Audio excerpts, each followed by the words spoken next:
Voilà pour ce reportage. C'est l'heure de l'info éco à présent. Bonjour Lynn Rifaille.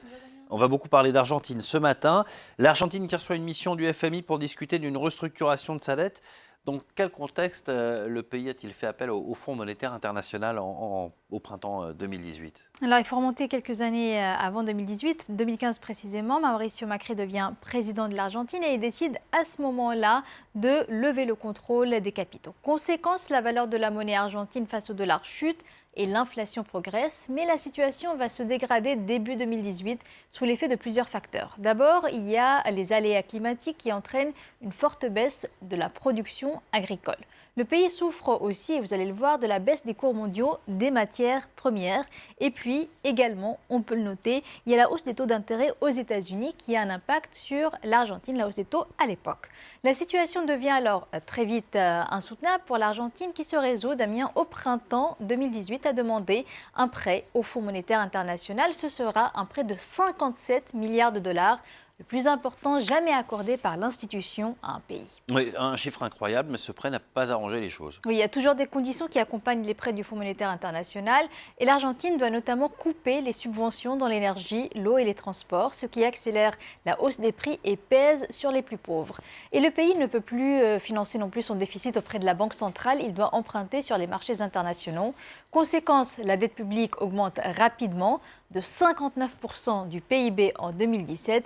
Elle va passer à 103% de la richesse nationale en 2019. Les mesures d'austérité réclamées par le FMI pèsent aussi sur la croissance. Le pays s'enfonce dans la récession. Le PIB recule ainsi, vous le voyez, de 2,5% en 2018 et de 3% pour l'année 2019. Et donc, c'est dans ce contexte économique difficile, qui voit aussi une progression du chômage et de la pauvreté, que l'on voit la victoire du candidat de centre-gauche, Alberto Fernandez, qui devient président donc de l'Argentine en fin d'année dernière. Il réclame la fin des mesures d'austérité et la renégociation du prêt avec le Fonds monétaire international.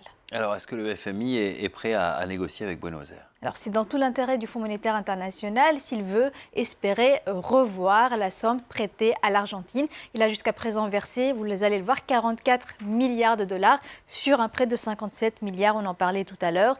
Et de son côté, le gouvernement argentin avance qu'il faut d'abord laisser le temps au pays, laisser le temps pour sortir de la récession et renouer avec la croissance économique afin qu'il soit capable de renouer avec les rentrées fiscales et de rembourser sa dette. Un pari que l'Argentine a tout intérêt à réussir si le pays veut retrouver la confiance des investisseurs internationaux et surtout Damien, éviter un 9e défaut de paiement dans son histoire. Et on suivra donc cette visite de la mission du Fonds monétaire international à Buenos Aires aujourd'hui.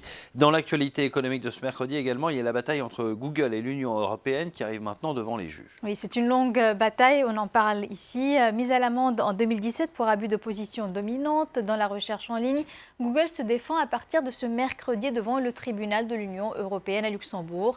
Le géant américain conteste la somme de 2 milliards et 420 millions d'euros que lui réclame la Commission européenne. La décision des juges européens pourrait intervenir seulement un an après les plaidoiries. On reparle du coronavirus, on a vu qu'il jouait sur l'économie mondiale, que cela pesait. Ça pèse aussi sur de nombreux salons professionnels à travers le monde. Oui, on parlait aussi hier de l'impact à Singapour sur le salon international donc, de l'aviation. Il y a aussi un impact sur le salon du mobile, le congrès mondial du mobile qui se tient à Barcelone d'ici moins de 2 semaines. De nombreuses entreprises ont déjà annulé leur participation par peur de l'épidémie. Kevin Battista. Dernier préparatif à 2 semaines du Congrès mondial du mobile, la grande messe des professionnels des télécoms à Barcelone.